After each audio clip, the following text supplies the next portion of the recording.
been able to kind of really dive into Wisconsin. What have you seen in looking at them on film, and how do you prepare for a really veteran team? Yeah, well, what I've seen is one of the best teams in the United States. I think the very first thing you recognize with them is they have a tremendous amount of winning experience. They have guys who are in supremely key roles that are accustomed to winning. Whether you're Koenig or Hayes, who have been a part, I don't know of how many wins there. Showalter, the same. They have guys who play key roles on winning teams, and uh, that's important. So they know how to win. I think this year's group is doing it in a lot of similar ways to teams in the past. But the one thing I think has stuck out to me about them that I didn't know until I started really diving into them is how well they're rebounding the ball. I mean, they have been monsters on the backboard. I mean, I think it's as good as anyone in the country in that respect. And so, that poses a problem for us. We're really going to have to try to, again, defending them in the half court is hard enough with the quality of players they have, but to add on top of that, holding them to one shot. So they provide a lot of problems. And last season, you guys obviously got the win over in Madison. In that game, Hayes and Koenig combined for like 7 for 29 shooting. It's rare that they're going to have nights like that. So how do you either replicate what you did last year or find ways to beat them in other ways? Well, again, yeah. I mean, they're too good of players. I mean, that's not something that we expect. I think, again, even really good players have an off night every once in a while. Um, you know, but they're also more than just those two. I mean, I think, I would throw Hap into that triangle. I mean, I think Hap's playing as well as anyone on their team. I think he's a kid who's got a chance to be Player of the Year in their conference. I mean, he is really, really good and efficient.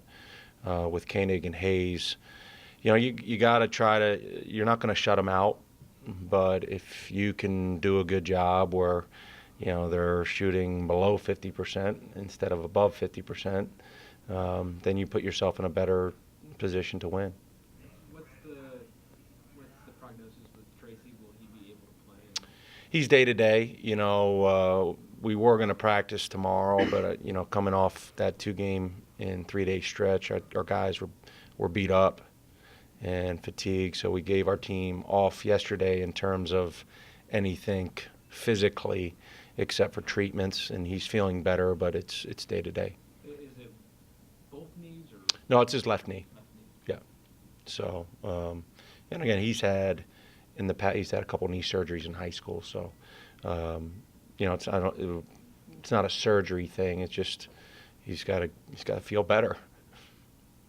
When it comes to a rivalry game, Steve, last year you won, so you have guys that have been a part of that. You have guys like Sam Hauser who grown up in the state, they know about it, and guys that maybe don't know a lot about the rivalry. But how do you approach a rivalry game when guys kind of know it's a big deal?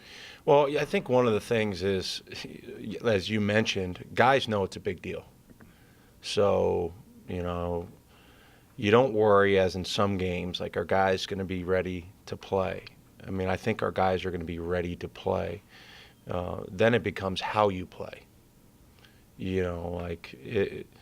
We're playing a really good team, and being ready to play, being enthusiastic, having intensity, that's not enough. It comes down to execution of a game plan. And so you have to use all those positive emotions that come with playing in a rivalry game to enhance your ability to execute a game plan. And that's something that we talk to our guys about. Now, again, at times it's easier said than done. But, in my experience with rivalry games, and I've been fortunate to be a part of a couple of them, that's the way to go about it. Seen it a couple times this year on the pick and roll. You guys keep the big man and the guard on the ball carrier. And a few times that has forced some turnovers, and other times it's caused a couple of breakdowns. What breaks down? What goes wrong when other teams are allowed to score on them? Well, I think a lot of times when people look at the ball screen defense, they're always looking at the point of the screen as where the breakdown happens. More times than not, the breakdown is on the help side. whether a guy doesn't tag a roller or a guy doesn't stay in the help position. In general, us staying with the ball occurs against the team best scorer. So there's certain guys that come off ball screens to score that you want to make them passers. Other guys you don't have to stay as long. But it's a matter of 5 guys working together. And, our ball screen defense at times has broken down for a number of reasons. And in order to have effective ball screen defense, 5 guys got to be on the same page. Effective defense, period. And so if you have 4 guys on the same page and one guy doing his own thing or in la-la land, you're going to get scored on. And I think that's been at times when we haven't played as well defensively. It's not because we have 5 guys out there not wanting to do what they're supposed to do. It's because there's a breakdown along the way. And so for us, really good man defense is 5 guys playing together as one. And we haven't gotten that as much as we need to. You talked about Cap having a really successful season and potentially being a Big Ten type player of the year, but if you look at him on paper, Luke's putting up the same kind of numbers. He's playing at an extremely efficient level offensively right now. Is he a guy you're looking to maybe make life difficult for Hap on the defensive end? Yeah, I mean, Luke's a guy that is a very efficient offensive player. I mean, he's a guy that we need to get the ball to every time he's open. And, it's somebody we can, I think, even utilize more. But, I have confidence in Luke's offensive game. What does it mean to you to have the members of the 1977 championship team, in town and being honored during this game? Well, I think it's great. I was saying to somebody earlier today, there really hasn't been a day, and I'm just starting my 3rd year, so it's not like I've been here for 30 years. But there hasn't been a day that goes by where somebody doesn't bring up something about the national championship team, Coach McGuire, or one of the players on that team. And so that team and coaches and players really captured the hearts and the minds of people at Marquette, and rightly so. And to be able to bring them back to celebrate their amazing accomplishment. You throw around national championship like everybody has one. Go research how many schools have a national championship.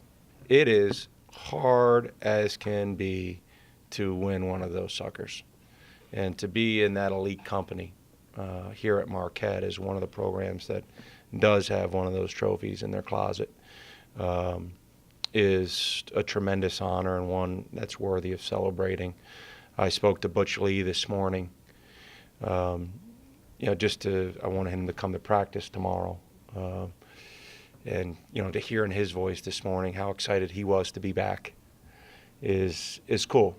And, that's the standard that I think anybody who's coached at Marquette aspires to. Not only the fact that they won, but how they did it. I mean, they did it with such style.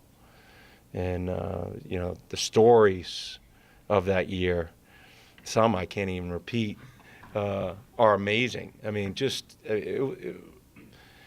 I don't want it to be a one-of-a-kind team because I hope someday we can make it a two-of-a-kind team or more. But certainly they broke the mold with that group. And yet you still embrace that tradition with the unique jerseys and just things that came out of 1977. Yeah, we do. I mean, there's so much with the untucked jerseys and we tried to have honored with our new uniforms as many of those uniforms of the past. I mean, there's such a rich tradition and history, both on and off the court with this program. And the 100th year gives us a chance to tip the cap to the people who have made it such a special place. And Saturday, to be able to recognize the 77 team is very special.